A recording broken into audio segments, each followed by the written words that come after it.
Hello, everybody. EJ here. And for anybody new here, I make casual reviews that are just my opinion, so take everything I say with a massive grain of salt. But today I'm not doing a review. I'm doing the next installment in my tier list series. And today I decided that it would be a good day to do a tier ranking of Nine Inch Nails, legendary industrial band, mainly the main project of Trent Reznor. And a lot to cover here because at the end of the day, Nine Inch Nails has quite the expansive discography of, a lot of great, just a lot of great music in general, a lot of great industrial music. But, I just want to make one thing clear before I go into this. Because I'm always trying to find new music to listen to, new albums to listen to, it's not every day that I do a deep dive into an artist's career. Usually an artist really needs to capture me a lot in order for me to do that. And honestly, Nine Inch Nails is one of them. But with that being said, let me share my screen.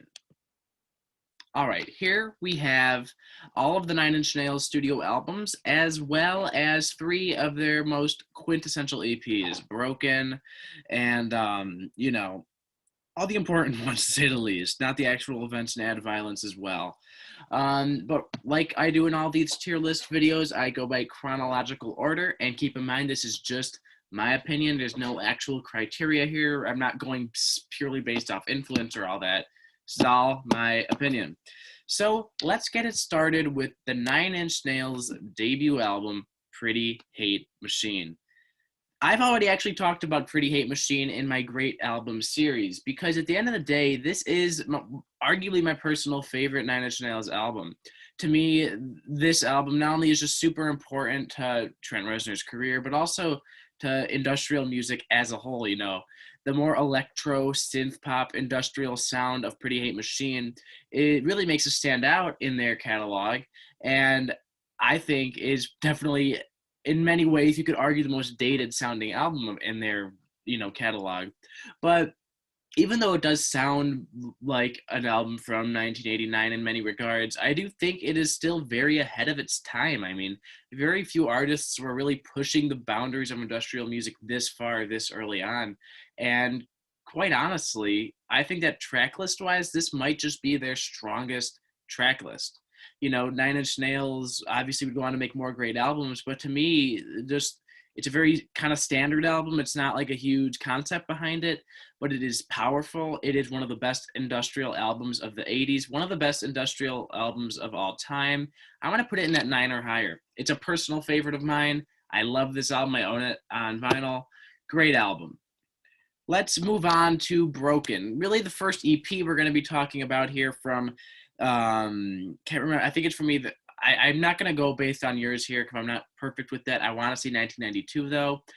This is a really big departure in many ways from Pretty Hate Machine. And in many ways, it was a response to Pretty Hate Machine. A departure from some of the more electronic and synth elements. And what the result was, Broken's one of their most angry, or I should say one of Trent Reznor's most angry projects ever.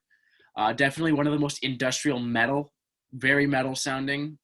I believe Wish was even nominated for a Grammy for metal performance. Without a doubt, a huge departure, a huge step in a new direction, bringing more of that industrial metal heaviness, a lot of guitar-centric songs on here. Really one of the most angry sounding pieces of work Nine Inch Nails has ever done. Very, very solid EP. That being said, I do think that it's still an EP. I think in comparison to albums like The Downward Spiral and The Fragile, which would come later, it's not as well-rounded, not as well, refined. And I think in some spots it is a little messy just because of how angry, noisy, and metally it is. With all that being said, I'm going to give it a 7. 7 is still, I guess now is a good time to say anything above a 5 is good. So anything below a 5 is negative.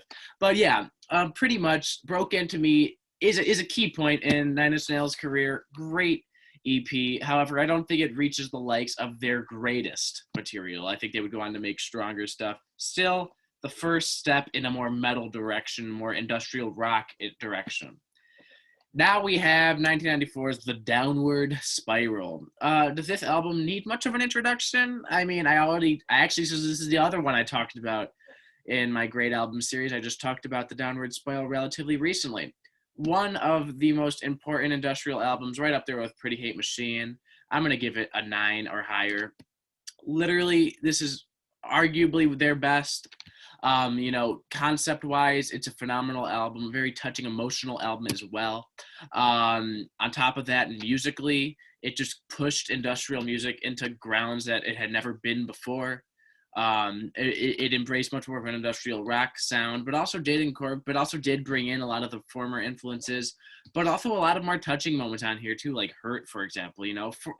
And the Downward Spiral is just solid album, front to finish. Great concept album, great story about somebody's downward spiral. Overall, there's nothing I can say here that hasn't already been said. It is one of the best industrial albums ever made. And now we move on to The Fragile. The Fragile is, without a doubt, an extremely ambitious album. This was the long-awaited follow-up to the Downward Spiral after nearly 5 years, and it is very praised. Amongst fans, it seemed to be a bit more polarizing upon release, but it was still relatively praised. And, despite its long length, I think it is, genuinely speaking, one of the most consistent Nine Inch Nails albums. It's one of the most adventurous as well. It's sort of a loose concept situation as well. But overall, it's a double album. It's long, but it doesn't have that much filler. It continues down the more gritty, dark, industrial sounds that were being experimented with on Downward Spiral. I'm going to put it in the 8 tier. I think that over time, its importance gets more important to Nine Inch Nails, to music in general. Overall, it is just relatively solid despite its long length, and I've been coming back to it more than I was expecting. And now we've entered the 21st century. This was an era, the 2000s decade was an era that I think was a much more bumpy ride for Nine Inch Nails, to say the least. Some releases were better than others. And we kick off with 2005's With Teeth. Now, I have some mixed feelings on this one, to be completely honest with you. I think that it has some great singles. I think that overall, the more accessible side, the parts of this, the songs that really did, become bigger hits, like, The Hand That Feeds, for example, are some of Nine Inch Nails' best singles. Don't get me wrong. But overall, I feel like the album just has much more filler than every other Nine Inch Nails project that came before it, which is a bit kind of disappointing. It also shows a bit more of an accessible side of their sound, which is something that I'm not totally opposed to. I think that they pull it off sometimes. However, a lot of this just leads to many of the songs feeling more or less the same. And unfortunately, despite it only being an hour in length, it does drag a lot. Overall, it's not bad. Some great highlights, but I just feel like it's a very by the books Nine Inch Nails album. This is a very sort of standard Nine Inch Nails album. It's what you'd expect from them, or from Trent Reznor. I'm going to give it a 6. Now, that might seem low for some people. I don't hate this thing, but I just feel like when I really put it in perspective, so many of the other moves Nine Inch Nails would do in their career, With Teeth just doesn't seem like that important of an album. It seems much more like they wanted to sort of have a comeback album, and they sort of rehashed a lot of their 90s darker industrial sounds, just sort of rehashed it in a much more accessible way without much of an edge to it. And unfortunately, that does knock it down a few bit. But, there's still some great stuff going on here. And then we get to Year Zero, an album that I honestly have probably come back to the least. I have really tried getting into this one much more, but I have a harder time doing so. Almost all of the same issues I have with Teeth transition over here. I'm actually going to have to, unfortunately, give Year Zero a 5 or less. Probably a 5 if I had to rate it. Well, there is some experimental instrumentation on this project. Overall, I just feel like it is still a very conventional, very by the books, very expected Nine Inch Nails album. Nothing really on here really pushed the band in new directions that really would change or really make his career move in any one specific way. And it might be more digital, it might be more glitchy sounding in comparison to some of their other albums, but I just think it might be their weakest. I'm not entirely sure why. It might just be personal preference as well. I feel like there's not many songs on this album really grab my attention, and that's kind of rare because usually Nine Inch Nails always grabs my attention. So unfortunately, one album has to be down in that lower section, and I genuinely do think Year Zero is one of Nine Inch Nails' weaker albums. And with that, we move on to Ghosts 1 through 4. I'm really glad that Trent Reznor did dive a bit deeper into ambient music in general because, quite frankly, while I haven't always been the most avid ambient listener, I only know some of the big artists, for example, like Aphex Twin. Um, Trent he explores a lot. And I feel like it was only a matter of time before he dived into some more ambient works. And at the end of the day, well, this is a collection of really solid, ambient works. Some great 1 through 4 are all relatively solid. I do feel like he would go on to make even better ambient music on parts 5 and 6, and I'm going to have to give Ghosts, 1 through 4 in that 6 range. Once again, a 6 is still positive. I do enjoy it, but I just feel like in comparison to many of the other albums Nine Inch Nails has put out, it doesn't necessarily go together as well. It seems a bit bloated, in my opinion. Needless to say, it was nice to hear Trent Reznor go into more ambient music, and I am glad that he actually expanded upon this project nearly a decade later. And then we get to the point, and now we are at the point where Nine Inch Nails, I think, really revitalized itself. The Slip. This album seems to get a bit more hate, I don't want to say hate, a bit more slack amongst the general Nine Inch Nails fan base, but to me, this is their most aggressive, dirty, and industrial work since the 90s, honestly. But it doesn't feel like they're just rehashing what worked in the 90s like an album like With Teeth felt like. Instead, they're reworking the more raw and industrial side of Nine Inch Nails for a more modern time. It's one of their most aggressive albums, arguably their most aggressive since Broken, and it is much more concise. It's not as long and not as bloated as, Year Zero or the Ghosts Project. And, at the end of the day, it's one of their most distorted albums, one of their most angry albums, but I think one of their most solid albums, at least to my ears. I'm going to give it an 8 out of 10. That might seem high to some people, but after re-listening to it quite a few times, more and more stick out to me than it does any other album that came out in the 2000s for them. It's far and beyond, I think, the best from that decade because it just shows a much more passionate, much angrier, much more, I don't know. There's a much more true side of Trent Reznor. And I feel like that was missing on albums like With Teeth and Year Zero. And I think that The Slip was a great return to form. And then we enter the 2010s with Hesitation Marks. This is another one that I see ranked relatively lower amongst the Nine Inch Nails crowd, which I get. Some people view this as too much of a throwback sound, and I get that as well. But the more modern take on the electronic elements of their early work, such as albums like Pretty Hate Machine, that is present on Hesitation Marks, to me really makes it one of my personal favorites, because once again, it doesn't sound like they are just, it doesn't sound like a dragged out continuation of that sound. It doesn't sound like they're just rehashing old ideas for the sake of it. To me, it's modernizing it with some of their best newer songs as well.